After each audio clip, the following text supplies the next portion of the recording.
Sa pagsasaliksik ng maraming disiplina mula science, engineering, IT, history, political science, economics, history, at marami pang ibang pinag-aralan sa mundo, mayroong tinatawag na peer review, ang pagsisiyasat ng naisulat ng isang tao upang alamin kung tama at makatotohanan ang sinulat niya. Fact-checking, ika nga sa English, at paggamit ng iba't ibang sources para malaman ang totoo.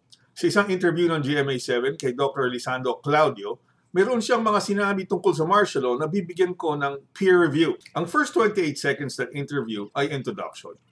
Okay, Leloy, pinag-uusapan ngayon, no? Itong pelikulang General Luna. I'll ask you, kahit historian ka, sa kabila ng paghanga ng marami na nakapanood nito dun sa karakter ni Luna, may mga nakapansin din na may pagka-diktador yung kanyang ugali, yung kanyang leadership, no?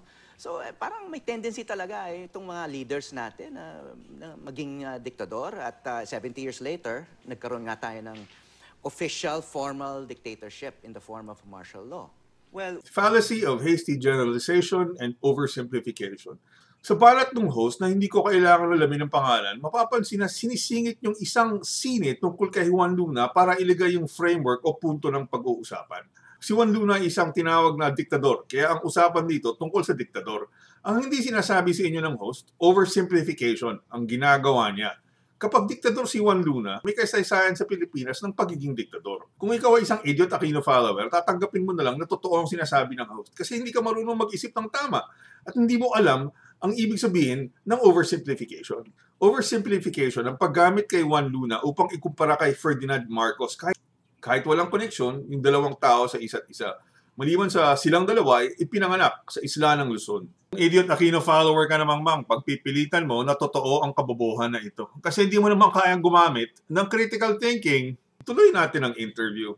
Unang-una, marami tayong klaseng leader. Si General Luna ay isang general, so ito yung military leader. Iba dapat yung disposition ng political leader. At kung tignan natin yung mga political leader natin, oo nga, nagkaroon ng diktador, kagaya ni Ferdinand Marcos. But we've also had a number of Democrats in the Philippines.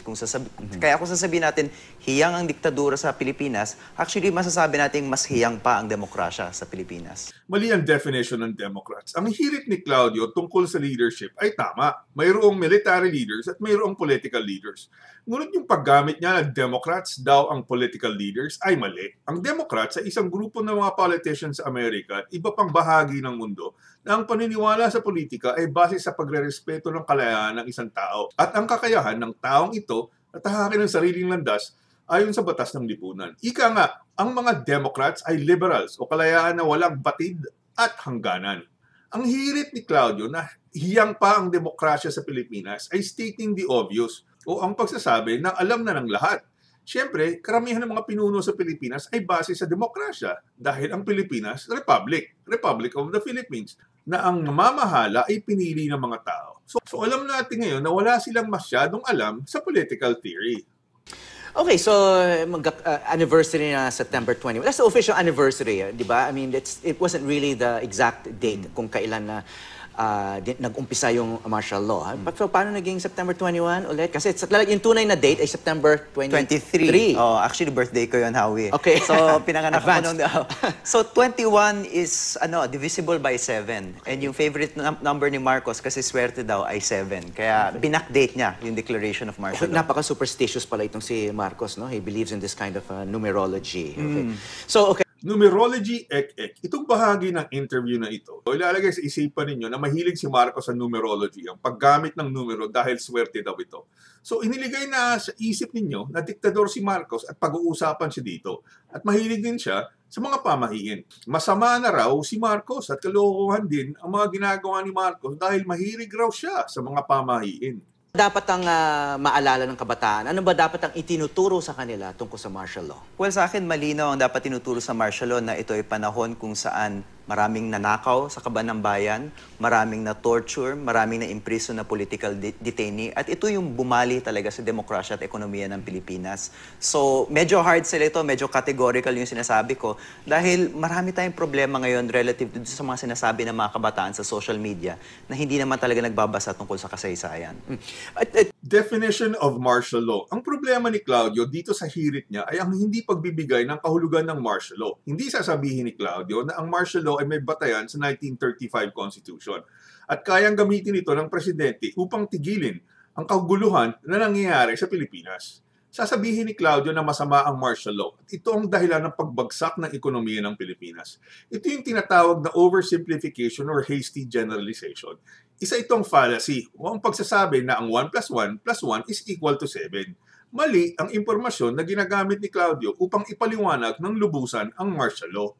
Hindi ko alam kung nakakuha ng Political Science 101 si Claudio. Sa Political Science 101 o 102, pinapag-aralan ang kahulugan ng martial law. May doktor na si Claudio ni hindi man lang bigyan ng kahulugan ang martial law ayon sa Political Science 101 o 102. Ang hindi pa sasabihin ni Claudio, ang direct effect ng martial law sa ekonomiya ng bansa ay walang batayan. Kahit harapin ko si Claudio, sasabihin ko sa kanya na walang economic law, walang economic theory, o walang economic principle na nagbibigay ng koneksyon ng martial law at economic performance ng isang bansa. Uulitin ko para malinaw. Para kay Claudio at sa mga Idiot Aquino followers na naniniwala kay Claudio, walang economic law, walang economic theory o economic principle na magbibigay ng koneksyon ng martial law at economic performance ng isang bansa. 2 minutes pa lang yung interview. Binanata na naman tayo ng mga nanonood ng isang fallacy at non sequitur.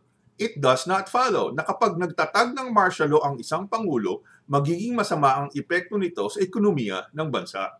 2 fallacies committed in 2 minutes, oversimplification o hasty generalization at non sequitur. Hirit man ni Claudio, categorical sinasabi niya. Hindi categorical sinasabi mo, Claudio. Ang sinasabi mo, fallacies. At natapat ka lang sa camera, nagmamarunong ka na. Dr. Claudio tawag sa kanya. Nag-aral sa Kyoto University sa Japan sa Center for Southeast Asian Studies. Sa mga Idiot Aquino followers na puro mangmang, lulusot ang kabobohan na sinasabi ni Claudio. Sa mga kabataan daw sa social media na hindi raw nakapag-aral lang Pol-Sci 101, 102, Economics at History, ay yung mga fallacy ni Claudio, hindi lulusot.